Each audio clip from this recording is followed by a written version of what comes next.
혹시 투자의 세계가 너무 복잡하고 거대해서 어디서부터 발을 들여야 할지 막막하다? 이런 생각해 보신 적 없으세요? 괜찮습니다. 사실 이 모든 건 아주 단순한 두 개의 아이디어에서 시작됐거든요. 오늘 저와 함께 이 거대한 투자의 계보를 따라가면서 여러분 안에 숨어있는 투자 DNA를 한번 찾아보는 시간을 갖겠습니다. 서점에 가보면 정말 수많은 투자 전략과 책들이 있잖아요. 이걸 다 봐야 하나 싶고 어떤 길로 가야 할지 막막하게 느껴질 때가 많습니다. 정말 뭐랄까 끝없는 숲속에 혼자 덩그러니 남겨진 그런 기분이죠. 그런데 정말 놀랍게도요, 이 모든 복잡함의 뿌리를 따라가 보면 결국 딱 두 개의 핵심적인 질문, 서로 정반대에 서 있는 두 개의 거대한 철학적 기둥을 만나게 됩니다. 이 두 가지만 딱 잡으면 복잡했던 투자 지도가 머릿속에 아주 선명하게 그려지기 시작할 거예요. 자, 그럼 지금부터 투자의 거대한 가계도를 한번 펼쳐보려고 합니다. 그 시작점에는요, 두 명의 위대한 아버지가 있고 그들의 끝나지 않는 논쟁이 자리하고 있습니다. 바로 그 논쟁의 핵심 질문은 이겁니다. 가격이냐? 아니면 품질이냐? 이 단순하지만 아주 근본적인 질문이 바로 가치 투자의 시작이었습니다. 자, 여기 두 명의 거장이 있습니다. 바로 벤저민 그레엄과 필립 피셔죠. 그레엄은요, 비유하자면 마트에 가서 이거 오늘만 이 가격 하는 박앤세일 상품을 찾는 사람에 가까웠어요. 지금 당장 싼 게 중요했죠. 반면에 필립 피셔는 지금은 좀 비싸더라도 10년, 20년 뒤에 엄청난 가치를 지닐 희귀한 예술품을 알아보는 수집가 같았달까요?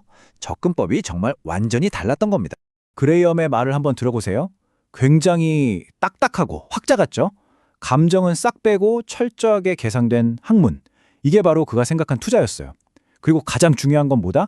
바로 원금의 안전. 이게 그의 제일 원칙이었습니다. 자, 그런데 필립 피셔의 말을 들어보면 분위기가 확 달라집니다. 진짜 보물을 찾았다면 팔 생각은 아예 하지도 말라는 거예요. 이건 뭐 단기적인 주가 변동 같은 건 아예 신경도 쓰지 말고 그 회사의 위대한 미래에 모든 걸 걸라는 거죠. 철학이 정말 극명하게 갈리죠. 그레이엄 하면 역시 안전마진을 빼놓을 수 없죠. 이게 뭐냐면요. 아주 간단해요. 10,000원짜리 물건을 한 5,000원에 사는 거예요. 왜냐? 혹시 내가 뭘 잘못 봤을 수도 있고 갑자기 시장에 무슨 일이 터질 수도 있잖아요. 그러니까 이 5,000원이라는 가격 차이가 일종의 쿠션, 모든 위험에서 나를 지켜주는 튼튼한 갑옷이 되어주는 셈이죠. 피셔의 무기는 또 다릅니다. 바로 사실 수집인데요. 이건 그냥 책상에 앉아서 재무제표만 들여다보는 게 아니에요. 직접 발로 뛰는 거죠. 그 회사 경쟁사는 뭐라고 하는지, 고객들은 만족하는지, 심지어 거기서 일하다 그만둔 사람들은 뭐라고 하는지 다 들어보는 거예요. 진짜 탐정처럼 숫자 뒤에 숨겨진 진짜 이야기를 파헤치는 겁니다. 이렇게 팽팽하게 맞서던 두 철학. 이게 영원히 평행선만 달릴 것 같았는데 이 모든 걸 하나로 합친 천재가 나타납니다. 네, 바로 우리가 너무나도 잘 아는 워런 버핏입니다. 그는 이 가격과 품질이라는 두 마리 토끼를 완벽하게 잡아냈어요. 버핏도 처음부터 지금의 버핏은 아니었어요. 처음엔 스승인 그레이엄의 가르침을 아주 충실히 따랐죠. 무조건 싼 주식, 소위 담배꽁초 주식만 찾아다녔습니다. 그런데 투자를 하다 보니 피셔의 아이디어에 점점 끌리게 된 거예요. 아, 싼 게 다가 아니구나. 정말 위대한 기업은 성장하는 힘 자체가 다르구나. 이걸 깨달은 거죠. 그래서 그는 그레이엄의 가격 분석 능력에 피셔의 품질을 보는 눈을 결합하기 시작합니다. 그래서 탄생한 버핏의 철학을 딱 한 문장으로 요약하면 바로 이겁니다. 평범한 회사를 멋진 가격에 사는 것보다 멋진 회사를 평범한 가격에 사는 것이 훨씬 낫다. 이거예요. 그냥 싼 회사를 아주 싸게 사는 것보다 약간은 제값을 주더라도 압도적으로 훌륭한 회사를 사는 게 장기적으로는 훨씬 더 낫다는 깨달음이죠.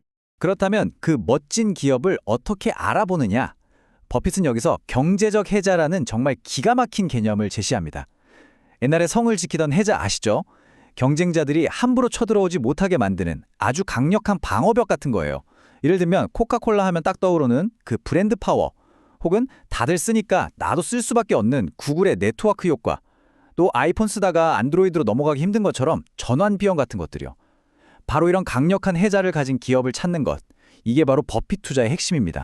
자, 버핏이 이렇게 통합을 이룬 후에 그 후손들은 또다시 크게 두 갈래로 나뉘게 됩니다. 한쪽은 모든 걸 공식으로 만들려는 사람들이고 다른 한쪽은 인간의 공포 심리를 파고드는 사람들이죠. 한쪽은 조엘 그린블라트가 이끄는 시스템주의자들이에요. 이 사람들은 인간의 감정은 믿을 게 못 된다. 그냥 검증된 공식에 맡기는 게 최고다라고 생각해요. 반대편에는 존 템플턴으로 대표되는 심리학파가 있습니다.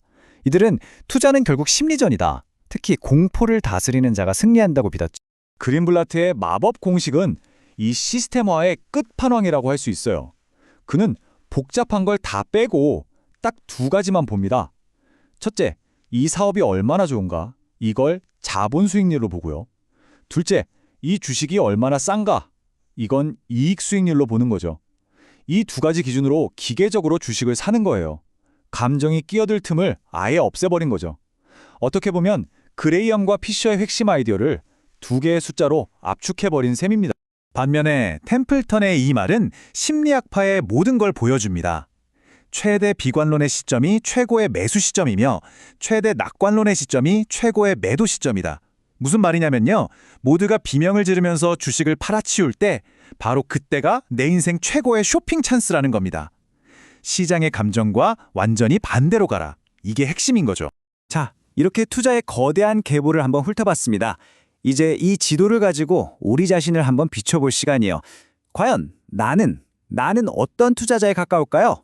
자, 이 표를 보면서 한번 스스로에게 질문을 던져보세요.